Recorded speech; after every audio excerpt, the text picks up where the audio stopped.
Sarah Palin landed in the New York area last night and today kicked off a two-day international tour of sorts, meeting with a round of high-profile world leaders during the United Nations General Assembly. The trip was planned to bolster Palin's foreign policy cred, since she has never met a foreign head of state, and apparently being able to see Russia from her house doesn't quite cut it. Unfortunately, the McCain-Palin spin squad hijacked their own headlines this morning. Our third story in the countdown, spin control got out of control when the campaign tried to block media coverage of the governor's sit-downs. These images of Sarah Palin and Afghan President Hamid Karzai and Colombian leader Alvaro Uribe almost didn't make air. And that's because up until a little over an hour before the first meeting was to start, most members of the pool, a network producer, print and wire reporter, were told no. The only yes, a cameraman. So basically, no risk of questions and all the reward of pictures. And you know, when Fox News complains, it's bad. Ultimately, when told that no access would mean no airing of the pictures or video, the campaign relented, and later in the day, the candidate, who aside from 2 TV interviews has not been available to the media since she was nominated, allowed the press to cover a meeting with Henry Kissinger.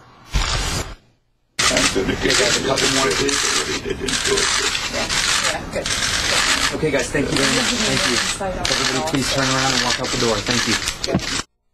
She even answered a reporter, "Great, great," when asked how it went. Perhaps Kissinger and the governor also discussed glasnost, because later in the day the campaign issued the following mini manifesto. "We regret the mix-up, and we're happy that the pool had access to the governor's meetings with President Uribe and Dr. Henry Kissinger. Incidentally, we here at MSNBC did not misspell Dr. Kissinger's name. That version came from Palin's gang."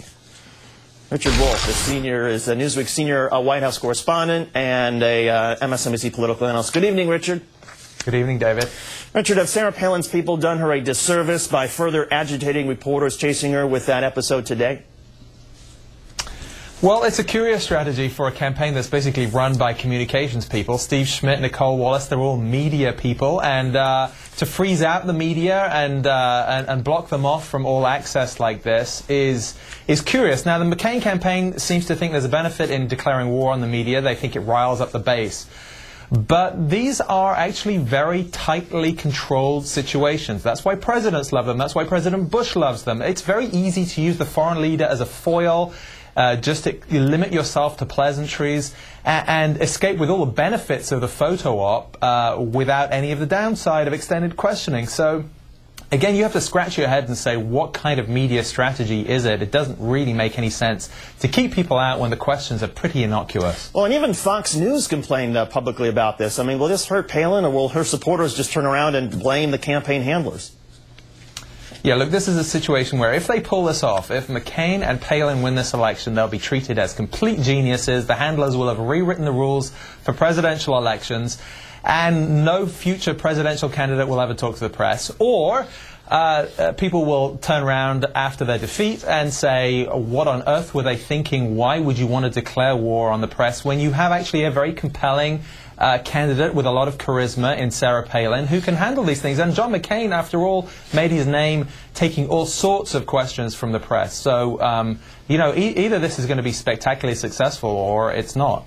Where's the tipping point here? I mean, at what point does Sarah Palin run the risk of having voters conclude that, well, if she can't handle a few questions in a row from a group of journalists, how can she handle somebody like Vladimir Putin?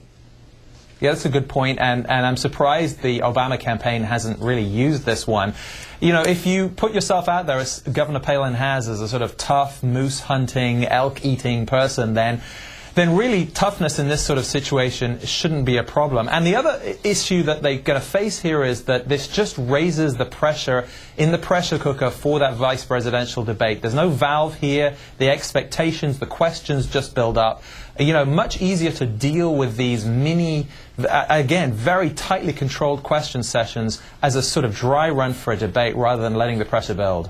Richard, the whole point of Palin's trip to New York was to show her as a leader with foreign policy chops. Does just merely having the photos, does that help? Yes, it does help. It takes the Charlie Gibson question, have you ever met a world leader before, off the table. And of course, remember, Governor Palin said that mistakenly that other vice presidential candidates hadn't met world leaders. Well, now she can say she's met world leaders. The photos are helpful, and it would be even more helpful if we heard her talking about foreign policy. Now, one of tomorrow's meetings is with Bono. Why? You know, Bono has played this extremely well. He works with Cindy McCain, he works with Republicans and Democrats. And, you know, this is all about advancing the agenda, eradicating poverty in Africa, dealing with disease. Sarah Palin, you know, he actually has got a lot of support, Bono has, from evangelical Christians and as he has from progressives and Democrats across the spectrum. So why not bring Sarah Palin into the fold? Except that Bono doesn't seem to be afraid of the media, and all of us, of course, are going to be calling him tomorrow to see what his reaction is. Exactly, and hope he'll help us there. Richard Wolffe of Newsweek and MSNBC. Richard, thanks as always. Thank you, David.